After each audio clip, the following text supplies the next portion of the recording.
yelling threats. It was good. And wow, we are in. Yeah, They're wasting no time. No time at all. Interesting. First pick. Jaina? Yeah, it's going to be a Jaina ban.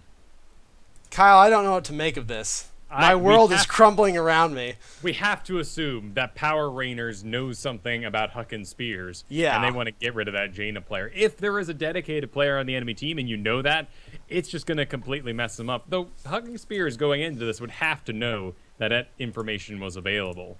Yeah. They would have to. There's got to be some like awesome Jaina player on Team Huckin Spears that now we're going to get deprived of the awesomeness. So Huckin Spears, Li Ming. So both mages taken off the table, and then Power Raynors grabs the last one right away. And we're out of burst. We have still a Falstad, right? He fills that role these days. Yeah, still got Falstad. But we're out of traditional wizards. Huh. It's a very interesting start to the draft. Yeah. But I mean, Kel'Thas, of course, for Power Raynors, really good pick. There we go. We're getting all our bursts in. Yep, there's Falstad. He works great on this map. He's got lots of global presence. And honestly, Kyle, if we don't see a Raynor on Power Raynors, I'm going to be a little disappointed. Maybe it's an outdated name from the heyday of Raynor that has since come to pass. There was a big heyday for Raynor. My old hipster glasses are on these days, but hopefully they theme themselves, right? Yeah, that's right. I mean, maybe Kel'Thas, they're going to go auto-attack Kel'Thas. They're going to take that Raynor. They're going to take that ETC with groupies. They're just going to load up on auto-attack speed. Yeah. Maybe it'll be a full theme. And then maybe we'll see Lily from Team Huckin Spears. Okay, we have a Zagara coming down. Wow, and first Zagara of the night. Out of 3 games, neither picked nor banned in any of the games until now.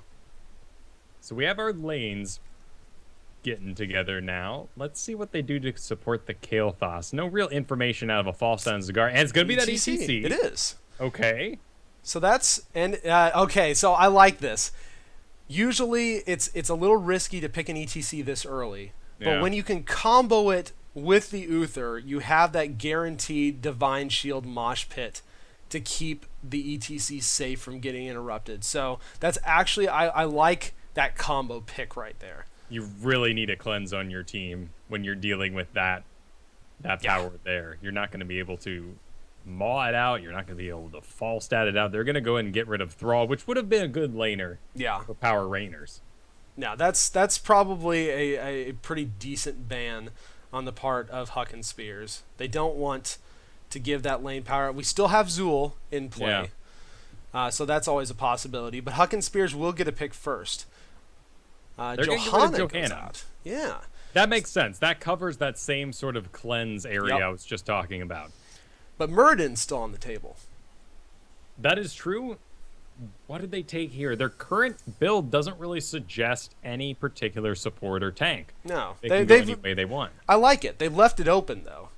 And I like that they've done that, because they can kind of react a little better to Power Raynors' picks now. Yeah. Just because they left it fairly generic. Well, they're going to take some time thinking about this one, of course, because there it is. There's the Morass. That's going to be their cleanse. Yep. I think that's a solid pick. They just need a good front line for her, because otherwise she's going to be blown up by that Kel'Thas. There is our stim target with the Lunar. So we're going to have a Wizard Falstad build. We're going to have Zagara doing her thing. Lunar's going to get the stim. That leaves a lot of pressure on the main tank, though. Whew. Yeah. And I'm going to go out on a limb. I'm going to guess it's probably going to be Muradin. That'd be my guess as well. And with that, pretty obvious pick hanging around, will Power Raynors maybe pick up the Muradin themselves? That'd be interesting. I also just that'd be love Tyrael on Sky Temple. There's the Raynor. All right, we're themed. Woo! Love it. Now, if we can just get them each to wear one of the colors, right? And there's Zool. And so I like that pick, because Thrall was gone, Zagara was picked. Okay, who's our other really good laner? Zool. Yeah. And with that combo, oh my gosh, Kyle, there's so much lockdown on Power Raynors. And they need a little bit of XP grab. Raynor, not particularly good at it. There's that Muradin. Yep, All there's right. the Muradin. Whew, that is a lot of pressure on that Muradin to create a front line Yeah, strong enough. it certainly is. I do not envy that Muradin this No. game because look at the rest of his team. That is just like Squish City Yeah. right there. But we do have some forgiving factors. We have Falstad's Mighty Gust. We have a Maw available. Yep. We have the slows that come out of Lunara. And Morales, while we do have a very obvious stim target in the Lunara, on Sky Temple, could go Medevac. Could. And that actually, just because of how big the map is, that extra mobility is not necessarily a bad thing. And it does give kind of a second health bar if Medic does get herself out of place. I think we'll see the stim, but it'd be interesting to see. Because you just never see Medevac. No. But here we are. We're in a team game, right? There's Yeah. coordination available. Yeah. No, and this is exactly the time to see it if we're ever going to see it. I am very scared of that mosh pit though right now because if you look at Power Raynors, mosh pit with Divine Shield, so uninterruptible mosh pit. Then you have possibly a Phoenix Flame Strike chain bomb all around that can spread into that circle. You've got Raynor wailing on somebody, possibly with Raiders or a Hyperion over top. And then you have maybe even a Poison Nova to walk by ETC and bam, hit every single person. I think the Poison Nova will be a very, very important ability here because it'll counter Morales' way she heals. Pyroblast might not be the pick here just because that healing beam with the resistance you can give with the Safeguard can just negate a good majority of that Pyroblast damage. So here, I really like Power Raynors comp. It's going to be up to them, though, to change targets swiftly enough to not get caught up attacking the Morales heal target. Because if they do that, they're going to fail. Yeah, because Morales is Morales is king of single target healing. Absolutely. Well, maybe Tassadar, but yes, absolutely. Yeah. Healing anyway. Healing. Plus you have the Safeguard on top of that. So there's just so much damage Morales can mitigate on a single target. But if they go for that AoE type attacking, Morales is going to be hard pressed to keep up. But Morales, the cleanse, for the mosh pit, for the bone prison, there's a lot of opportunity for them to counter quite a bit. It will be very important, for sure. So over on the side of Power Raynors, we have Raynor, played by Hollis, Aerate on Kael'thas, and Dophilis on Zool, Gigglepants on Uther, and The Stink on ETC. It's a very dirty cow. On our other team, we have Jammer Zagara, Dark Muradin, a Paragon of Hearn on Morales there. Wrecked him, riding the Falstad. And then we got Grayson Ham on our Lunara. Fantastic.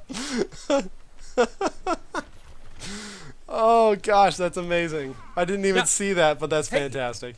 We are throwing spears here. Yeah. Lunara has a spear. Yes. Huckin spears. That's fantastic. So we got Raynor. We got Lunara. Everything's right in the world. We're nice and themed.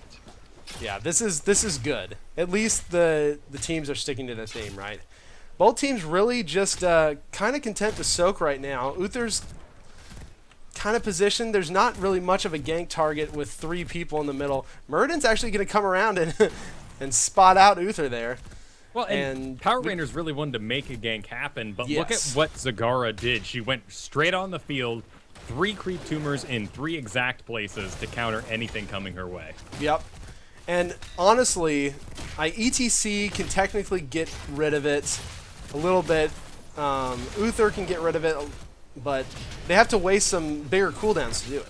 Yeah, the most mana effective spell here would probably be a Raynor penetrating round, and that's hard to aim. Yeah. So especially if Zagara ends up going endless creep at 7 and making it that much harder to even find. Which I'd like to see them avoid here because they have the Wisp on. Yeah, they've got the vision they should need. Yeah, I think it'd be an overinvestment for them to take that talent.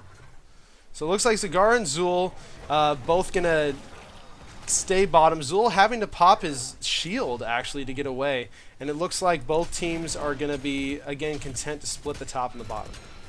Yeah, Griggs and Ham here definitely taking control of the middle. I mean, he's going to be able to very easily push out an Uther, but the soak is going on, and we have yet again our gentleman's exchange on this map. Any interesting looking level 1 talents? You know, Kael'thas decided to entirely skip any sort of quest talent. They're hard to complete. And they are. That is very true. So went with the 4% ability power. That may speak to a Pyroblast build down the road. It's certainly not going to be a Flame Strike build. And it looks like we're starting to put together an auto attack build for Kael'thas. Yep, that is the thing to do these days. So the kids say. We have full Wizard coming out of Falstad with the Hammering, Gathering Storms. Morales is going extremely safe. Still picking up all those safety talents for herself. Reverberation on the Muradin. And beyond that, nothing too out of place. Not only that, look at the Paragon of Honor actually did. Actually took the long way, the back way around instead of coming around the front to join with Lunara.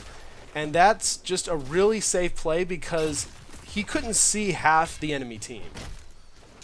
And Definitely. ETC was waiting in that top bush there, and that could have been bad, or at least put him out of position. So just things you can learn from these games as we go. That's definitely something to do. If you can't see all the enemy team, don't go through the middle. Go through the safe spot. And just the way the body language of Morales is coming out right now, it's clear that they're an experienced player. They know what to do here. They're not overstepping even their Lunara at any point, just making sure that things are going to be nice and safe. And Zagara continues to actually do an excellent job out-pushing in the bottom. Yeah, the body blocks are coming out, just massive lane pressure, and Zul's just had to go back so many times. Well, as this creep starts to roll out, we're going to see, maybe some difficulty on the side of Power Raynors getting down to this bottom temple when it pops next. Yeah, both teams going to go ahead and grab up their knights. You'll see this a lot with Sky Temple trying to grab the knights right before the temple spawns so that the knights can be pushing while everybody is distracted trying to get the bottom temple. Power Rangers grab theirs a little early, so Falstad's actually going to try and pick them off right here, whereas, yeah, they're not capping this one quite yet, so it looks like Huckin Spears is going to have a little bit of a push advantage on top while this temple's going on. We do have a cleanse on the field now. Zagara actually choosing to go with Rapid Incubation. I think that's an amazing choice, but a Flame Strike comes out. Bone Prison into an ETC slide. That's a ton of lockdown. Yeah, that's pretty instant death for Zagara. The whole team was there and ready. Huckin Spears was just not in place yet, and Zagara just ended up getting caught out. And it looks like Huckin Spears is actually just going to let this one go and be content to soak. They're just going to let it go. It's a very strong choice. Falstad is doing some real damage in the top. That fort is taking a considerable amount of damage. These blasts will come out. I think Zagara will be on the scene before they can take this fort in full. But the last couple shots may clean it up if they can get a couple touches on it. Yeah, look at this top. That holding off on the knights just a little bit allowed Falstad to push extremely hard on top. And, unfortunately, the temple just finishes the tower off. It does go down. So it looks like Zagara's going to get in location. She knows they're taking that camp over. They're going to lay a little bit of creep around the boss. Falstad continues to get that XP for his team. I think Power Raynors will be able to get 10 first, but I don't think they'll be in a position to win a team fight before the enemy has 10. No, and at this point, Huckin Spears, if they're smart, and I think they are, they're just going to avoid a fight completely for the next 10 or 15 seconds until they can get their 10s as well. It is going to be the Phoenix, like we talked about with that safeguard on Morales. It's just not a good opportunity to go with the Pyroblast. Yeah. I'm curious. There it is. So it is going to be Stim. It's going to be Mighty Gust, Thornwood Vine, the Maw, and the Avatar. Okay. So I really do like the Phoenix pick on this map just because it's such a great zoning tool on these temples. The Divine Shield Mosh Pit combo is now a very real factor that Huckin Spears is going to have to take into account anytime that there's a team fight. They're going to have to be very careful to stay spread, or it could quickly turn into 1 or 2 man deletion. Well, and the Stink here is just waiting. Like, look at him in the middle. He has not moved. He wants to land that mosh. He knows no one's really in the area right now. He's just sort of soaking passively. But he want to make sure when that opportunity arises, when his team rotates up to the mid, that he might be able to... And here comes Zool. This here could comes be Uther. it. As long as Morales can stay out of the mosh, they'll be able to get that cleanse out that they'll need. Excellent Maw. Beautiful Maw goes out. Unfortunately, Lunara falls, but the damage is real.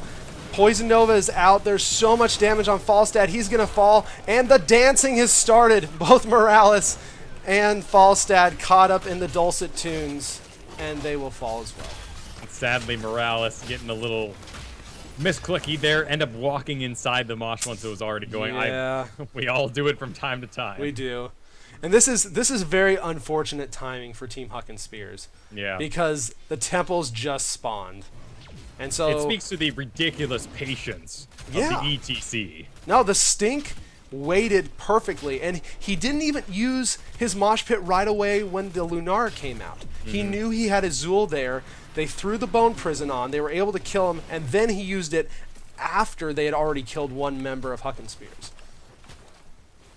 Now, Huckin Spears might be in a bit of trouble here. They're very mobile. They have their Falstad, they have their Lunara, but at a level down, they're starting to ball up, and this will continue to lose them XP, and particularly with these global characters, they're a little weaker in the fights. They did manage to grab the last few shots of the temple, but unfortunately, Huckin Spears is now 2 forts behind. Yeah, we have level 13 talents coming out as well. It is looking like it's eventually going to be an auto-attack Kael'thas build. We have a Shrink Ray as well, and Giant Killer for Raynor, which will be very powerful, but maybe they'll be able to clean him up here. A little bit of poison damage, it works. Yeah, Hollis got caught out. The Poison Nova damage is real, though. Uther forced to use the Divine Shield on himself. Unfortunately, Falstad is going to fall, and Huckin Spears now in full retreat, still not with those level 13 talents. But Morales is just healing. Look at that Morales go. Yeah, out of this Muradin. And with Raynor down, that's the main counter to the Muradin at the moment, and they're not able to take him out. Yeah, huge props to Paragon of Honor for keeping almost all of his team alive during that crazy amount of damage, especially once the Poison Nova came out. Now we are going to see Thunder Strikes again on this Muradin. That is that increased 300% damage if it hits a single target. It's going to be couples therapy, so just safe middle of the road Morales today. And Mutalisk as well. Interesting. When Jammers had really good creep spread, but you know those Hydralisks on the ground do benefit from creep going that heavier build. So I like Mutalisk a lot here. And not to mention the bouncing attacks from them. It just helps clear things faster. And even in team fights, if they're close quarters, just spreading that damage around. Definitely. Now, as we move here, I mean, they need the XP. There's no presence in the bottom, so Zagara's going to go cover it. They're getting a little pushed out in the top. That'll be a good chunk. That'll put them up to 14 once Muradin and Falstad are done with that camp. But this is a really important temple. Yes. And they should be able to take this on a fight on even talent tier if it's a fight they want to force. If they don't, they're going to have to be very careful because they're a level and a half down right now. And once that 16 hits for Power Raynors, they really can't safely engage, and it's getting really close to that, Kyle. Yeah, they're methodically moving in here. They have to make it happen before Kael'thas is on the scene. But he's arrived. He's going to put out his damage. Dodges the gravity lapse for Jammers. So that's a great part of the engage. Muradin needs to get himself in front. They don't know which angle they want to engage here in. Bone Prison goes out. Muradin forced to pull back right now. Avatar is popped. The Gust goes out just for the disengage. The Pyroblast, or not the Pyroblast, the Phoenix and the Hyperion, though, doing massive AoE damage. And the mosh pit is still waiting. There it is, countered by a Maw. So the good news is, outside the Divine Shield, everything's used right now. I think it's very smart of Huckin Spears to back themselves up, go take that top temple if they can, clear out that top bit of creep, get themselves 16, and let this temple go. And honestly, it was a really good Maw. It was. Unfortunately, they just weren't in the position to do any sort of follow-up, and it just had to turn into a disengaged Maw. Yeah. More than anything, and because of this, it looks like Power Rangers is going to be able to pull the boss out of this as well as that temple, and Huckin Spears hasn't even been able to start the top one yet. Well, and we saw the Mighty Gust, but maybe it's not what they needed here. Maybe they need more damage. They have Morales so dedicated to healing. That goo gun of hers does nothing. Yep. And Muradin also is making some talent choices that can up his damage. And they're going to be able to take down the center fort here, so that will get them pretty close to their 16.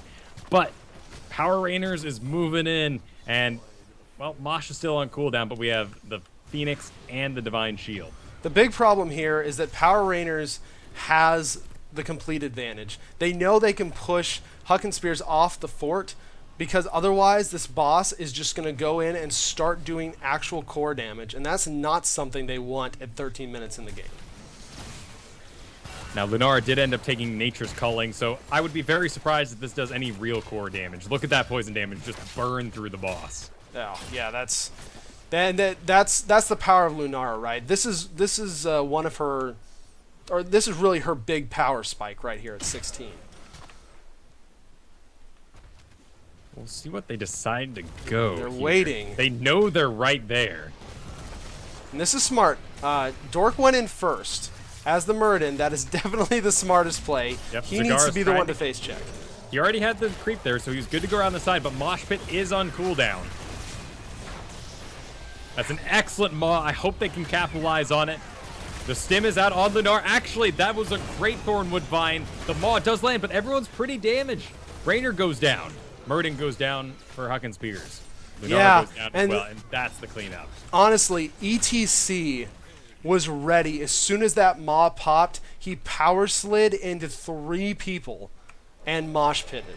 Yeah. And he was absolutely ready for that. And unfortunately, Gust had been used right before that Maw, and I just don't know how well the timing of that was. Zagara, just barely surviving, but they're gonna go for this core. It's a little gutsy, but they're definitely going to put some permanent damage on it regardless. That giant just needs a tap in the back, but it is doing some stupendous damage. Zagara goes down. Lunara's on the scene, though. And actually, the Stink and the Zool are pretty low. I think they might be able to force him out here. No, a good stun comes out on the Muradin, and that's going to be a focus fire down to the end. Ooh. Very unfortunate. It was a very gutsy call by Power Raynors to push core right there. Yeah. But it worked out. Sure. Curious to look at the damage. It looks, though, that Huckin Spears just was a little light. Yeah. Ooh. Well, Zagara, though. Zagara just crushing it over everyone. Yeah. Wow. Well and done. That's part of the power of those Mutalisks, too. Yeah. For sure. But, wow. Dang. But yeah, you're right. Beyond the Zagara, the damage numbers on the side of Huckin Spears are a little lacking. Well, and we maybe lacked the cleanup there. Zagara, not particularly the killing blow kind of character. The poison, really powerful against Uther, who can only heal one guy at a time on a very low cooldown. But was not able to bring all that killing damage we need. And then Falstad went with the Mighty Gust. Maybe the Hinterland Blast would have performed better there. Tough to say. I would certainly, if I was in their position, be afraid of the ETC mosh pit and want to go that Gust too. And honestly, Power Raynors executed that combo multiple times so well. Yeah. And they didn't even need the Divine Shield once or twice. The Stink on ETC was absolutely ready. He was perfectly timed. He didn't go for the easy mosh pit right at the beginning. He calculated exactly where he wanted to go. And every single mosh pit he had, but that one that was canceled by the Maw, resulted in 2 or 3 deaths. And so patient, too. Just the fact that he was willing to sit so long. I mean, even, I don't know if I could do that. There's lane minions right there. I could be smacking them. It speaks to some control there, some self-control across everyone. I mean, Giggle Pants never caught himself out of position. We had our 2 deaths on Raynor as he tried to get forward and get some extra damage done, particularly when he was, solo laning there for a small amount of time. Mm-hmm. But 13-2 in the end. Yeah, very good. I think Power Raynors won this in draft, to be completely honest. Huckin Spears had some good pieces, but the puzzle just never really came together. Yeah. Like that Zagara Maw is great, but unfortunately, Huckin Spears just didn't have the follow-up to the Maw. There was no big AoE damage to really concentrate in as soon as the Maw went down and everybody came up all bunched together. And we almost had it in that moment with the Maw, that final one that ended up winning Power Raynors the game. We had those excellent clutch Thornwood Vines just go across the entire group. Yep. But at that point, the enemy team had level 16. Power Raynors had Benediction on their Uther. And at that point, he's able to pump out the healing that can deal with that level of damage across his whole team. Yeah. Yeah, and he didn't actually... I mean, honestly, both healers did excellent jobs. Oh, yes, yeah. Like, Morales had some absolutely clutch saves from healing. Just, I really like that Morales' positioning. And honestly, Morales did not die that much. No, the positioning was fantastic. Muradin protect. In the end, it really didn't come down to the thing we were originally most afraid of, which was going to be Muradin having to defend his back line. Very rarely did they get around the front line of Morales, Muradin. That combo was very stellar. Yes. I think ultimately it is that lack of damage. Yeah, they just couldn't finish the kills. Yeah. And that, like you said, that was the difference, is that Power Raynors had the damage to clean up when they hit the big plays, whereas Huckin Spears, they hit a few big plays, but they couldn't quite clean up afterwards. So, very good game to Power Raynors. Congrats on your victory. Guys, that's Chair League for tonight.